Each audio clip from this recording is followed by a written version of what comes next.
የተከበራችሁ አድማጮቻችን ሰሞኑን በኢትዮጵያ በተለያዩ መገናኛ አውታሮች የሚሰሩ የጋዜጠኞች ልዑክ ቡድን በሀገራችን በእስራኤል ጉብኝት አድርገው ተመልሰዋል። ስለነበራቸው ቆይታ አንዳንዶችን ማነጋገር ችለናል። ዛሬ ደግሞ ከሁለት ጋዜጠኞች ጋር ነው የምንወያየው። ከጋዜጠኛ አዲስ አሰፋ ኦቢኤን ሚዲያ ላይ ነው የሚሰራው እና ከጋዜጠኛ ታምራት ኃይሉ ጋር በቁም ነገር ሚዲያ ነው እሱ የሚሰራው። ከአዲስ እንጀምር። ጋዜጠኛ አዲስ አሰፋ ጤና ይስጥልን፣ እንደምን አለ? አብሮ ይስጥልን ወርቅነሽ፣ ደህና ናችሁ? እንዴት ናችሁ? ደህና ነን እግዚአብሔር ይመስገን። እንግዲህ በአጭሩ ነው ያስተዋወቅኩህ፣ ራስህን ማስተዋወቅ ትችላለህ ሰፋ አድርገህ?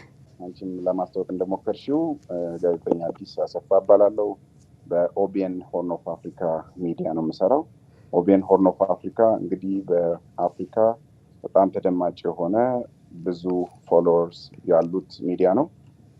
ወደ 17 ቋንቋዎች ኢንተርናሽናል እና ሎካል ቋንቋዎችን ጨምሮ እነኚህ ቋንቋዎች ያስተላልፋል ማለት ነው እና በዚህ ሚዲያ ላይ የፕሮግራም አዘጋጅ እና በሳምንት 2 ደግሞ ዜና አንባቢ ነው። እናመሰግናለን። ታምራት፣ ወደ አንተ እንለፍ። ጋዜጠኛ ታምራት ኃይሉ ቁም ነገር ሚዲያ ላይ ነው የምትሰራው። እስኪ ራስህን ትንሽ ሰፋ አድርገህ አስተዋውቅ አንተ። እሺ፣ አመሰግናለሁ። እኔም ታምራት ኃይሉ እባላለሁኝ። የቁም ነገር መጽሔት ዋና አዘጋጅ ነኝ። ላለፉት 25 ዓመታት ነው እዚህ ሙያ ውስጥ የቆየሁት። ከመጽሔቱም 25ኛ ዓመቱን በሚቀጥለው ዓመት ያከብራል። አሁን ወደ ዲጂታል ሚዲያ አሳድገነው የቁም ነገር ሚዲያ .com የሚባል የአማርኛና የእንግሊዝኛ ዌብሳይት አለን። ዩቲዩብ አለን። አሃዱ ሬዲዮ ላይ ከጋዜጠኛ አለምነህ ጋር ሳምንታዊ ፕሮግራም አለን። እነኚህ ሁሉ ተሳትፎች አሉኝ ማለት ነው። ከዚህ በተጨማሪ የኢትዮጵያ መገናኛ ብዙሃን ምክር ቤት ምክትል ስራ አስፈጻሚ ነኝ። በጣም እናመሰግናለን ሁለታችሁንም። እንግዲህ ያው ሰሞኑን በእስራኤል ሀገር ጉብኝት አድርጋችሁ ተመልሳችኋል። ከነሱ መካከል እናንተ ነበራችሁ። አዲስ ካንተ እንጀምር እስኪ። እስራኤልን መቼም እንግዲህ በንባብ በደንብ ያው ማንኛውም እንኳን ጋዜጠኛ ሁሉም ያውቋታል፣ ግን ደግሞ በአካል ሲታይ የተለየ ነገር ይኖራልና አዲስ ለመጀመሪያ ጊዜ ከሆነ እስራኤል በንባብ ከምታውቃት እስራኤል ምን የተለየ ነገር አየ? ወርቅነሽ አመሰግናለሁ። በቅድሚያ የእስራኤል ኤምባሲ በኢትዮጵያ ይህን እድል ስላመቻቸልን እጅግ አድርጌ አመሰግናለሁ። ያው እንዳልሽው እስራኤል በመጽሐፍ ቅዱስም በታሪክም ስንማር በተደጋጋሚ ስሟ የሚነሳ ገናና ሀገር ናት። ከግልና ከመንግስት የተውጣጡ የጋዜጠኛ ልዑካን ቡድን ለ6 ቀን በእስራኤል ሀገር ጉብኝት አድርገናል እና የመጀመሪያው ቀን የጎበኘነው i24 ኒውስ ቻናል የሚባል በጋዜጠኞች የተቋቋመ ሚዲያ ነው። ይህ ሚዲያ በመካከለኛው ምስራቅ ከትርክት ጋር የተያያዘ ያንን ባላንስ ለማድረግ የተቋቋመ እንግዲህ እስራኤል በመካከለኛው ምስራቅ ኢኮኖሚም በፖለቲካም ትልቅ ተሰሚነትና ተጽዕኖ ፈጣሪ ሀገር ናት። የተለያዩ የዓለም ሚዲያዎችን እንግዲህ ሲኤንኤን፣ ቢቢሲ፣ አልጄዚራ፣ ፍራንስ 24 የተለያዩ ሚዲያዎችን ስንከፍት ስንመለከት የእስራኤል ስም ያው ከዋና ዋና አጀንዳዎች መካከል ሳይጠቀስ አያልፍም እና የመጀመሪያው ቀን ይህን ሚዲያ ጎብኝተናል። ኃላፊዎች ገለጻ አድርገውልናል። ለምን ሚዲያው እንደተቋቋመ፣ ያለውን ቴክኖሎጂ በምን ቋንቋ እንደሚያስተላልፍ፣ በዋነኝነት የዓለም አቀፍ ቋንቋዎችን እንደሚያስተላልፍ ገለጻ አድርገውልናል። ይህ ሚዲያ በመካከለኛው ምስራቅ ስፔሻሊ እስራኤልን በተመለከተ በአረቡ ዓለም ያልተገባ ትርክትና ያልተገባ እውነትን ማዛባት ስራዎች ስላሉ ያንን ኮሬክት ለማድረግ የተቋቋመ ሚዲያ እንደሆነ ኃላፊዎቹ ገልጸውልናል። በመቀጠል ኦልድ ጃቫን ነው የጎበኘነው። ኦልድ ጃቫ እንግዲህ በታሪክ እንደምናውቀው ከ4 ዓመታት በላይ ያስቆጠረ እንዲሁም ከቀደምት ዓለም ላይ ከሚገኙ ወደቦች መካከል የጥንቱ እንደሆነ አስጎብኚዎቻችን ገለጻ አድርገውልናል።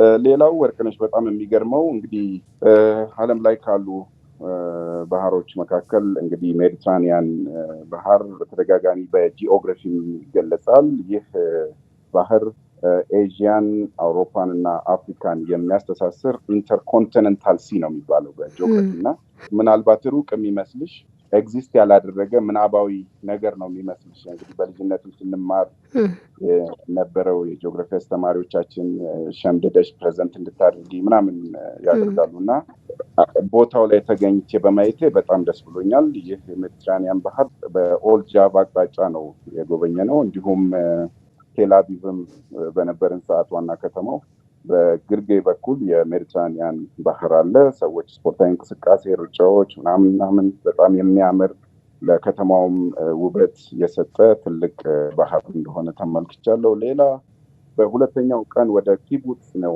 የሄድነው። ምናልባት በደንብ ላልጠራው እችላለሁ። ኪቡትስ ኔሮስ ነው፣ የህብረት ስራ ማህበር ማለት ነው። በነገራችን ላይ በአማርኛ ሲተረጎም ልክ ነህ፣ ኪቡትስ ነው። በጣም አሪፍ። እዛ አካባቢ እንግዲህ ዲሴምበር 7 2023 2 ዓመት ያስቆጠረው የሐማስ ጥቃት ከተከናወነባቸው ቦታዎች አንዱ ነው እና ከሱ በኋላ ወደ ኖቫ ፌስቲቫል፣ ይህም የኢንተርናሽናል ሚዲያ አቴንሽን የሳበ እና በተደጋጋሚ በየቀኑ ሪፖርት ሲደረግ ቅድም እንዳልኩሽም እንደው እድሉ ተገኝቶ ቦታው ላይ ተገኝቼ ባየው ስል ከነበሩት መካከል አንዱ ነው።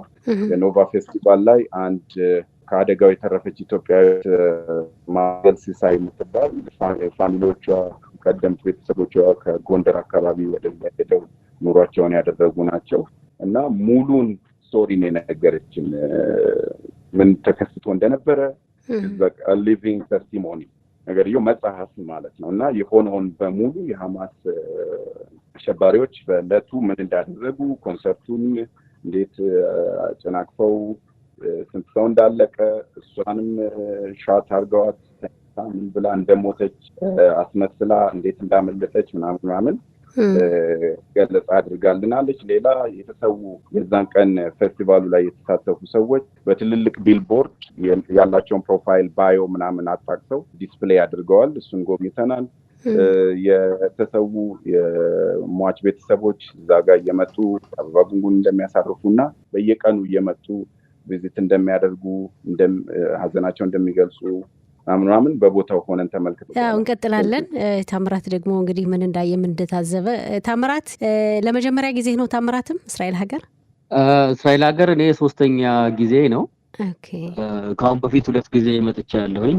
ግን የሚያስገርመው ነገር 3ም ጊዜ ስመጣ ያየኋቸው ቦታዎች አሉ። በተደጋጋሚ ያየኋቸው ያው የኢየሩሳሌም ጥንታዊቷ ግንቡን ጨምሮ ማለት ነው እና ናዝሬትንም ድጋሚ ነው ያየሁት። ነገር ግን ከዛ በፊት ስመጣ መጀመሪያ ያላየሁትን 2ኛ ጊዜ ስመጣ ይቻለው፣ 2ኛ ጊዜ ስመጣ ያላየሁትን አሁን 3ኛ ጊዜ ስመጣ ተመልክቻለሁ። በተለይ ይሄኛው የተለየ የሚያደርገው በአዲስ አበባ የእስራኤል ኤምባሲ ጋብዞን ሙሉ ወጪያችንን ችሎ ነው ወደዛ ወሰደው። ለዚህም ትልቅ ምስጋና እናቀርባለን። ከጊዜው ማጠር በቀር የተመለከትናቸው ነገሮች በጣም ሚኒንግፉል ናቸው ለማለት እችላለሁ። ያው በዚህ ካሁን በፊት የመጣሁት በሃይማኖታዊ ጉዞ ነው፣ በጉዞ ወኪሎች በኩል እና ያው ሃይማኖታዊ ቦታዎችን ነው በአብዛኛውን የምንጎበኘው። የታወቀ ነው የቱሪስት መስህቦቹን ከከተማ ውጭ ያሉትን ቤተልሔምን፣ ሌሎችንም ዮርዳኖስ ወንዝን፣ ሙት ባህርን እንዲህ አይነት ቦታዎችን ነው የጎበኘ ነው፣ ኢያሪኮን ጨምሮ ማለት ነው። አሁን ግን የጉብኝቱ መልክ አላማው የተለየ ስለነበረ የተመለከትኳቸው ነገሮች ለኔ በጣም ኢንተረስቲንግ ናቸው። አንዱ ቅድም አዲስ የጠቀሰው ነው፣ ይሄ ኖቫ ፌስቲቫል ይካሄድበት የነበረው ቦታ እሱ ኦክቶበር 7 በነገራችን ላይ 2023 6 ሰዓት ተኩል ላይ ነው እንግዲህ አደጋው አሸባሪዎቹ ታጣቂዎቹ መጥተው ያንን አደጋ መፈጸም የጀመሩት እና እኛ በዛ ሰዓት ቅዳሜ ቀን ነው ቀኑ። እዚህ እኛ እስራኤል ሀገር ጠዋት ነው፣ እዚህ 6 ሰዓት ኤግዛክትሊ 6 ሰዓት ነው። እኛ ስቱዲዮ ውስጥ ነበር እዚህ አዲስ አበባ ላይ ከጋዜጠኛ አለምነህ ጋር በቀጥታ ስርጭት ነበረን ሬዲዮ ላይ እና ፕሮግራማችን እየሰራን ነው በብሬኪንግ ኒውስ ቴሌቪዥን ላይ እና ስልካችን ላይ ተመለከትነው እና ቶታሊ አቅጣጫውን ቀይረ ነው የነበረውን ሁኔታና ከስር የተፈጸመውን ነገር እስራኤል ጥቃት እንደደረሰባት በዓለም አቀፍ ሚዲያ የሚገለጽ ስለነበረ እሱን ስናቀርብ ነበርና እዛ ቦታ ላይ የመገኘት እድል ገጠመኝ ማለት ነው። አየሽ ያኔ ስናወራ የነበረው ቦታ ላይ የነበሩ ሰዎች የነበረውን ቅድም አዲስ ባስቀመጠው መልኩ የነበረውን ስሜት እዛው ቦታ ላይ ሆኖ ማየት ቻልኩኝ። ከሚነገረው በላይ ነው። ቤቶቹ የተቃጠሉትን አይተናል። በሮቹ በጥይት የተመቱትን አይተናል። ወደ 411 ሰዎች ከህፃናት ጀምሮ እስከ አረጋውያን ድረስ የተገደሉበትን አይተናል። በቅርብ ርቀት ደግሞ በ7 ኪሎ ሜትር ርቀት የጋዛ ከተማም እዛው አካባቢ ይታያል። ይሄ የተለየ ነገር ስሜት ፈጥሮብኛል። ከዚህ በተጨማሪ በዚህኛው ጉብኝቴ የተለየ ያየሁት የእስራኤል ክኔሴት ፓርላማን መመልከት ችያለሁ። እንግዲህ የዓለም ትልቅ የፖለቲካ መድረክ ውሳኔዎች ከሚተላለፍበት ፓርላማ መካከል አንዱ ነው ክኔሴቱ። እንዲሁም በዓለም አቀፍ ደረጃ የሚታወቁ የዓለም አያላን መሪዎች ፕሬዚዳንት ትራምፕን ጨምሮ ያለፈው ወር ላይ ነው መጥተው እዛ ንግግር ሲያደርጉ በቴሌቪዥን ተመልክተናል። እዛ ቦታ ላይ የመገኘት እድል ገጥሞኛል። እሱንም እንደ ትልቅ አጋጣሚ ቆጥረዋለሁ። ሌላው የተለየም ከበፊቱ አሁንም ሶስተኛ ጉዞዬ ላይ የተለየ ማድረገው የሆሎኮስት ሙዚየምን ማይቻለውኝ።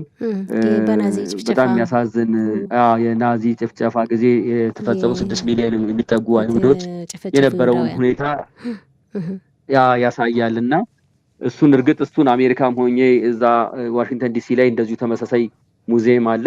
እሱንም የማየት እድል ገጥሞኝ ነበር። ግን አጠቃላይ ጉዟችን በዚህ ውስጥ ያለ ነገር ነው። ሌሎች መንፈሳዊ ቦታዎችንም ጎብኝተናል። ጥሩ። ወደ አዲስ ከማለፌ በፊት ታምራት አንድ ጥያቄ ላንሳለህ። ያው መቼም በአካል አንተ እስራኤልን ታውቃታለህ፣ ግን መንፈሳዊ ቦታዎችን ትጎበኝ እንደነበር ነው የገለጽክልን። በተጨማሪ አሁን የእስራኤል ግብርናውን ኢንዱስትሪ በተለይ እንደጎበኛችሁ መረጃው ደርሶናል። እንደው በአጠቃላይ ከልማቱ ከእስራኤል ቴክኖሎጂ አንጻር በተለይ ደግሞ ከጦርነቱ ጋር ተያይዞ በውጭ የሚወራው አንጻር እዚህ በአካል ተገኝተህ ስታይ ምን ተሰማህ? ልዩነቱ እንዴት ትገልጸዋለህ? ሁሌም ስለ እስራኤል ሲነሳ የሚነገር ነገር አለ። ብዙ ሰላም ያላት ሀገር አትመስልም። ያው ከዜናውም ጋር ተያይዞ ሊሆን ይችላል በዓለም አቀፍ መገናኛ ብዙሃን ከሚነገረው። ያኔም እንደዚሁ ነበረ። አሁን ግን ደግሞ የባሰ የሚያደርገው አሁን ቅርብ ጊዜ ነው ከጦርነትም በተኩስ አቁም ስምምነት ሰላም የመጣው እና ወደ እስራኤል እንደሚሄድም አንዳንድ ሰዎች ጋር ሳወራ እና ጋዛን እንደምንጎበኝ ወይም የጋዛ ድንበር ላይ ድረስ የመሄድ እቅድ አለ ሲል ብዙ ሰው ደስተኛ አልነበረም። እንዴት አሁንም ጦርነት ላይ ያለች ሀገር አድርጎ ነው የሚያስበው። ቦታው ላይ ስንሄድ ግን ያኔም የተመለከትኩት አሁንም የተመለከትኩት እስራኤል ጦርነት ላይ ያለች ሀገር አትመስልም። በተለይ በሳይንስና ቴክኖሎጂ በእርሻው ላይ የተመለከትናቸው የቴክኖሎጂ ውጤቶች በጣም የሚማርኩ ናቸው። ከአሁን በፊትም እኔ የተለያዩ የእርሻ ቦታዎችን የማየት እድል ገጥሞኛል። የውሃ አጠቃቀማቸው መስኖ በጣም የሚያስገርም ነገር ነው። የእርሻ ስራው በዛ በረሃ ላይ የሚሰራበት ቴክኖሎጂ በጣም ትልቅ ነገር ነው። እርግጥ እዚህ አዲስ አበባ ላይ የሚገኙትን የእስራኤል አምባሳደርን ባነጋገርኩበት ወቅት ቁጥራቸው ቀላል የማይባሉ የእስራኤል የእርሻ ባለሙያዎች እና ኢንቨስተሮችም ኢትዮጵያ ውስጥ ምርት ማምረት ጀምረዋል። አቮካዶን ኤክስፖርት ማድረግ ተጀምሯል እና ይሄ የቴክኖሎጂ ሽግግር ኦልሬዲ መምጣቱን ያሳያል። ኢትዮጵያና እስራኤል ጥብቅ ግንኙነት፣ የታሪክ እና የሃይማኖት ግንኙነት ያላቸው ሀገራት እንደሆኑ ይታወቃል። በዚህ ተስፋ እንዳጭር እድል ፈጥሮልኛል። እስራኤል በዛ ውስጥ ራሷን መመገብ ችላ ከዓለም ሀያላን ሀገር አንዷ መሆኗን በተግባር ያሳየች ስለሆነ እኛም ያንን መንገድ መከተል ከቻለን ራስን የማንችልበት መንገድ አይኖርም የሚል ተስፋ አጭሮብኛል። በጣም ጥሩ። አዲስ ወደ አንተ እንመለስ። እንግዲህ ሌላም ያጎበኛችኋቸው ቦታዎች አሉ እና ያው አንተን የምጠይቅ ተመሳሳይ ጥያቄ ነው እንደ በውጭ የሚሰማውና መጥተህ ደግሞ እስራኤልን በአካል ስታይ ያለውን የተለየ ሁኔታ እንዴት እንደምትገልጸው? እንዳልኩሽ ነው በተለያዩ መገናኛ ብዙሃን ስለ እስራኤል የምንመለከተው አለ። የሰው ልጅ የሚኖርበትም አይመስልም ፎር ዛት ማተር እና በጆርናሊዝም ሲቪሽን አንድ አሪፍ ከሚያደርጉት ነገሮች መካከል የኮንፍሊክት ዞን ሪፖርቲንግ ነው። ታውቂዋለሽ አንቺም። እና ለምሳሌ ኖቫ ፌስቲቫል አካባቢ አጭር ማይል ነው ከጋዛ ሰርጥና ጋዛ ከሚባለው አካባቢና እዛ ቦታ ሄዶ ስቶሪ መስራት አንድ ሌላ ማይልስቶን ነው በኛ ካሬ ውስጥና እዛ ቦታ ተገኝቼ ኖቫ ፌስቲቫል ላይ ያችን ሰርቫይቨር ማዜል ሲሳይ የምትባለውን ኢንተርቪው ማድረግ ሰው ከተለያየ አቅጣጫ እየመጣ ሀዘኑን ሲገልጽ ስታይ እንዳልኩሽ በተለያዩ ሚዲያዎች ሪፖርት የሚደረገውና ሪያሊቲው ግራውንድ የተለያየ መሆኑን ተገንዝቤያለሁ። ሌላ ከግብርና ጋር በተያያዘ ወደ ኔጌቭ ዴዘርት ኔጌቭ በረሃ አካባቢ ሄደን የጆጆቫ ፕላንቴሽን የእርሻ ስራን ጎብኝተናል እና በኤአይ ግብርናና ኤአይ በኖርማል ሰርከምስታንስ ምንም የሚያገናኘው ነገር ያለ መስሎኝ ማየት ይችላል። ያው በአንዳንድ ሪፖርቲንግ ላይ ምናምን እንሰማለን፣ እኛም ስቶሪ እንሰራለን። ግን ፕራክቲካሊ ያንን በረሃ ወደ ገነት የቀየረች ሀገር እንደሆነች ተመልክቻለሁ እና ለምሳሌ ጆጆቫ ፕላንቴሽን ቁመቱ ከፍ እያለ በሚሄድ ሰዓት በጣም አሪድ ዴዘርት እና ሴሚ አሪድ ስለሆነ ይነግላል ዛፉና ቁመቱ ወደ ላይ እንዳይሆን ወደ ጎን ሄዶ ባላንሱን እንዲጠብቅ በኤአይ ቴክኖሎጂ ተጠቅመው እንዴት እንዳለሙት ገለጻ ተደርጎልናል። እሱ በጣም ገርሞኛል። ሌላው እስራኤል የምትታወቅበት የድሪፕ ኢሪጌሽን የድሪፕ መስኖ እና ልክ ዝናብ የጠብታ መስኖ እሱ ሌላ በደንብ በተግባር መሬት ላይ የዋለ የግብርና አሰራር መሆኑን ጎብኝተናል። ሌላ ወርቅነሽ የድሩዝ ማህበረሰብ ወደ ታንሳሳት ወደ ኖርዘርን እስራኤል የሚገኙት በቁጥር በአሁኑ ሰዓት 140,000 አካባቢ የድሩዝ ኮሚኒቲ እስራኤል ውስጥ እንደሚኖሩ እና በፖለቲካ በኢኮኖሚ ከባድ ተሳትፎ እንዳላቸው ቁጥራቸው ትንሽ ስለሆነ ምንድነው አናሳ ማህበረሰብ ምናምን በሚለው ሳይሆን በፖለቲካውም በኢኮኖሚውም ትልቅ ተጽዕኖ እንዳላቸው የራሳቸው እምነት ባህል እንዳላቸው እና እሱ ተከብሮላቸው እንደሚኖሩ ገለጻ ተደርጎልናል። ሌላ አልማ ሪሰርች እና ኤጁኬሽን ሴንተርን ጎብኝተናል። ይህ አልማ ሪሰርች እና የትምህርት ማዕከል የአሸባሪ ቡድኖች ስፔሻሊ ከሄዝቦላ ጋር በተያያዘ በኖርዘርን እስራኤል የሚደርሱ ጥቃቶችን እንደ ቲንክ ታንክ ሆነው ከጥቃት በፊት ያለ ሊኖር የሚችለውን በጥቃት ወቅት ሊኖር የሚችለው እና ከጥቃት በኋላ ሊኖር የሚችለውን ፋታሊቲ ራሳቸውን ችለው ከመንግስት ነፃ የሆኑ ግን እንደ ቲንክ ታንክ ለመንግስት አውትሌት የሚያደርግ ድርጅት የሪሰርች እና የትምህርት ማዕከል መሆኑ ገለጻ ተደርጎልናል።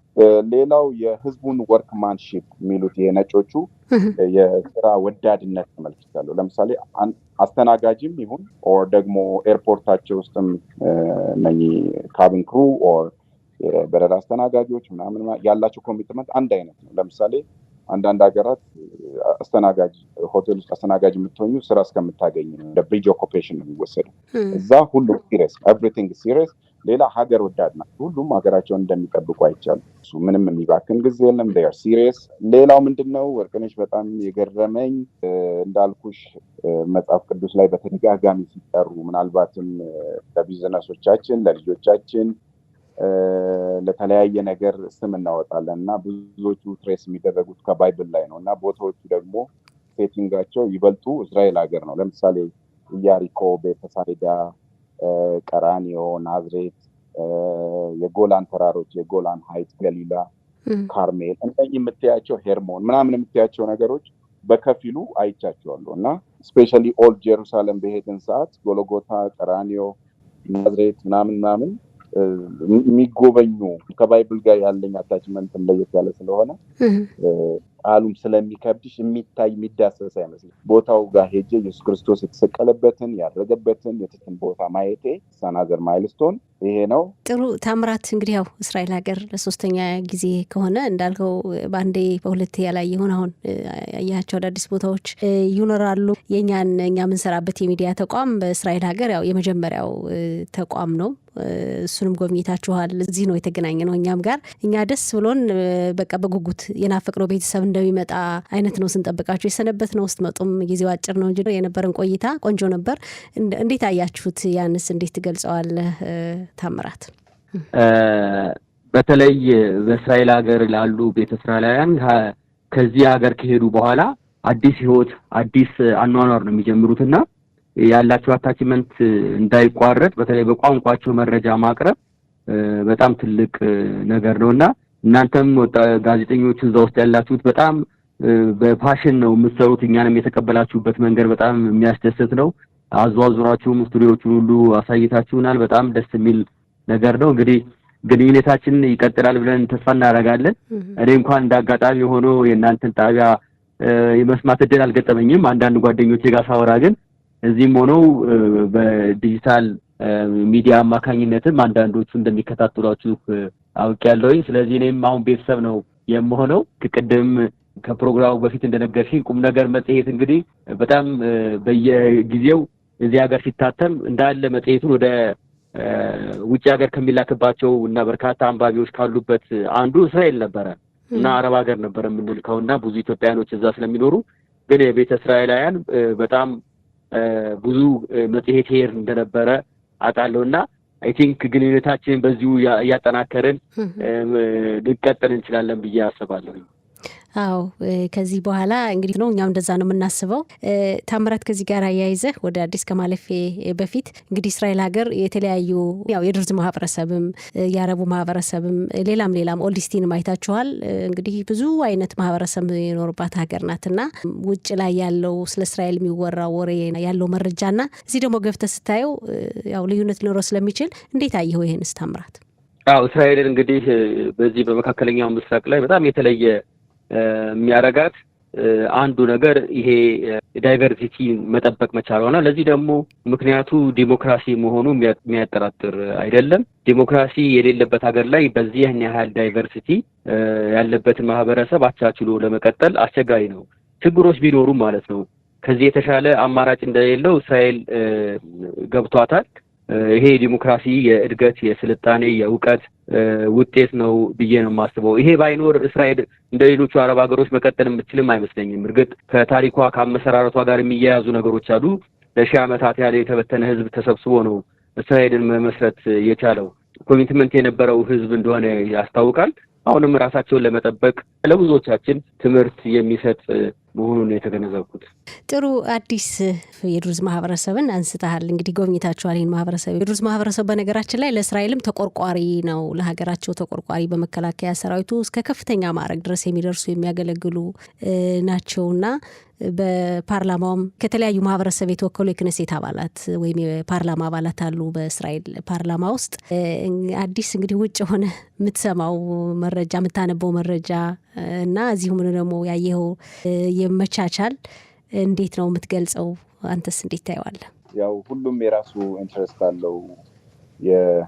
ምንድነው እሱ በዓለም አቀፍ ሚዲያዎች የምናየው ዘገባ አለ። ለምሳሌ አልጀዚራ ስለ እስራኤል ናሬት የሚያደርገው እና ሌላ ደግሞ የእስራኤል አፊሌት የሆነ ሚዲያ ሊዘግበው የሚችለው ነገር የተለያየ ነው። አሁን ያንን ባላንስ እሱ የሚያስጠብቅልንን ነገር አይተናል። ለምሳሌ እስራኤል ኢዝ አን አፓርታይድ ስቴት የሆነውን ሃይማኖት ተከታይ ለምሳሌ ሙስሊሙን ዳውንግሬድ የሚያደርግ ስቴት ነው ምናምን የሚሉ ዘገባዎች ምናምን ትሰሚያለች እና ለዚህ ይሄ አለመሆኑን የሚያሳዩ ብዙ ነገሮች አቃፊ ሀገር እንደሆነች እስራኤል ቤተ እስራኤላውያን በእስራኤል ሀገር ያላቸው ሚና ለምሳሌ 3 ቤተ እስራኤላውያን በክኔሴት በእስራኤል ፓርላማ ውስጥ ወንበር እንዳላቸው እንደውም በአቃልም ተገኝተው ዶክተር ጸጋ ናት መሰለኝ ባልሳሳት ዶክተር ጸጋ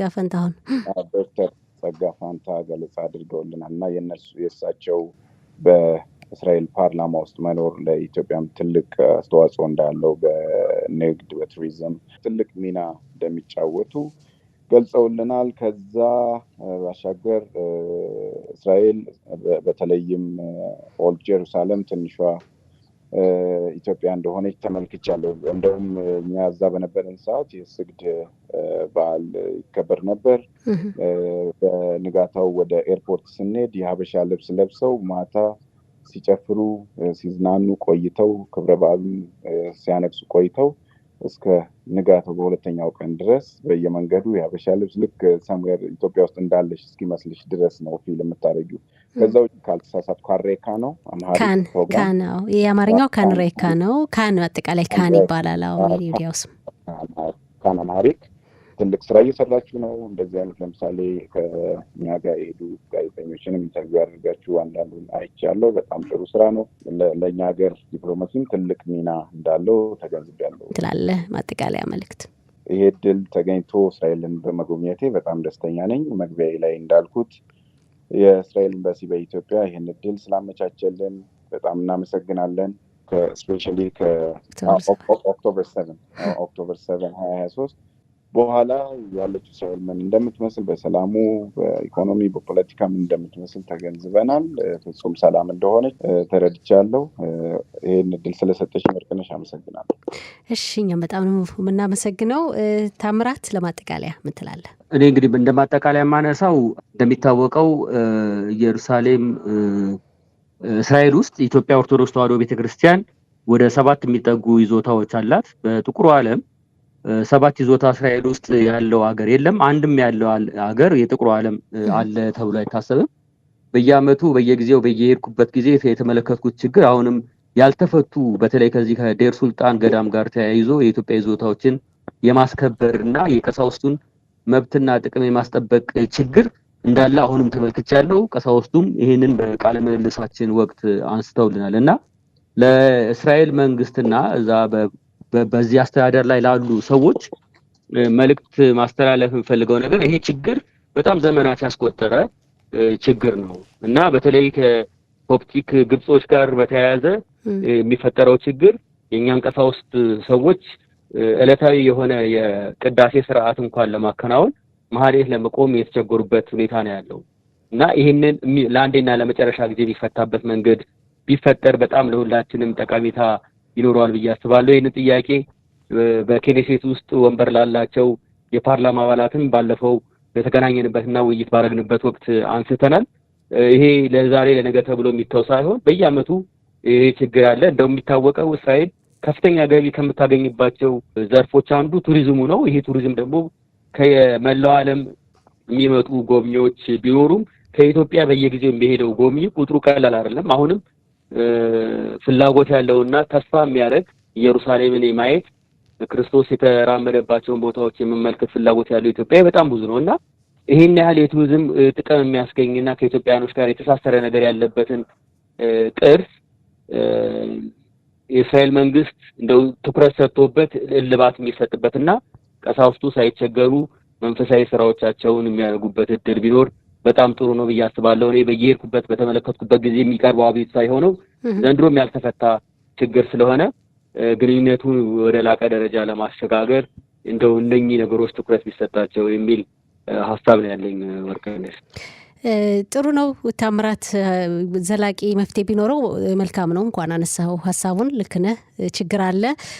ግን የተለያዩ ችግሮች በተፈጠሩበት ጊዜ እዚህ ያሉ እንግዲህ የኢትዮጵያን አብያተ ክርስቲያን ገዳማት በተመለከተ ያው የእስራኤል መንግስት እዚህ ደግሞ ያለው ቤተ እስራኤሉ ቀድሞ በመድረስ ብዙ ችግሮች ተፈተዋል። ያው እዚህ ያለው ቤተ እስራኤል ቀድሞ ደራሽ ነው፣ ምንም ጥያቄ የለውም። ታምራት ምናልባት አንተም ይሄን ታውቂ ይሆናል። ግን በቋሚነት ችግሩ መፈታት አለበት፣ ዘላቂ መፍትሄ ያስፈልጋል። እውነት ነው፣ ጥሩ ሀሳብ ነው። እናመሰግናለን። እሺ፣ በጣም እናመሰግናለን እኛም። እሺ፣ እንግዲህ ጋዜጠኛ አዲስ አሰፋ ከኦቢኤን ሚዲያ፣ ጋዜጠኛ ታምራት ኃይሉ ከቁም ነገር ሚዲያ በጣም እናመሰግናለን። ሰላም ሁኑልን። እኛም እናመሰግናለን። እናመሰግናለን። መልካም ጊዜ። መልካም ጊዜ። እሺ